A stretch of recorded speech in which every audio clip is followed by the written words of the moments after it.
ભારતીય ઉમેદવારી પરત ખેંચી હોવાના મોટા સમાચાર એટલે કે સુરતની બેઠક લોકસભાની બિનહરીફ ભાજપના નેતા મુકેશ દલાલની સામે કોઈ જ નહીં. મુકેશ દલાલ ઉમેદવાર ભાજપના અને તે બિનહરીફ. મોટા સમાચાર મળી રહ્યા છે. સુરત લોકસભા બેઠક ઇતિહાસમાં પહેલી વખત બિનહરીફ. એબીપી અસ્મિતાની એક્સક્લુઝિવ જાણકારી.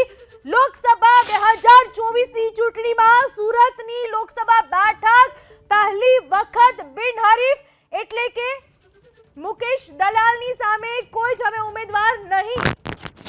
આ વિશે વધુ માહિતી આપવા આપણી સાથે જોડાઈ ચૂક્યા છે અમારા સંવાદદાતા હિરેન રાજગુરુ. હિરેન, ઇતિહાસમાં પહેલી વખત એવું બન્યું છે સુરત લોકસભા બેઠક બિનહરીફ, કારણ કે બધા જ ઉમેદવારોએ પોતાની ઉમેદવારી પાછી ખેંચી લીધી છે.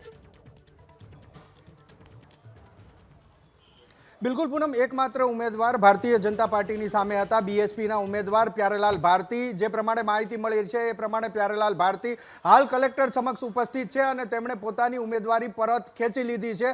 તે પ્રમાણેની માહિતી હાલ મળી ચૂકી છે. આ માહિતી સત્તાવાર મળી છે, કોઈ પણ સૂત્રોના આધારે નહીં, પરંતુ સત્તાવાર માહિતી એબીપી અસ્મિતા પાસે છે કે પ્યારેલાલ ભારતી બીએસપીના ઉમેદવાર સુરત લોકસભા બેઠક ઉપર હતા. તેઓ હાલ કલેક્ટર સમક્ષ હાજર છે અને તેમણે પોતાની ઉમેદવારી પરત ખેંચી લીધી છે. સીધો અને એક જ મતલબ આનો એ છે કે હવે બેઠક ઉપર મુકેશ દલાલ બિનહરીફ જાહેર થયા, જેની સત્તાવાર જાહેરાત હવે 3 વાગ્યે કલેક્ટર કચેરીએ થશે. એટલે કે જે ચૂંટણી અધિકારી છે સુરતના કલેક્ટર, એ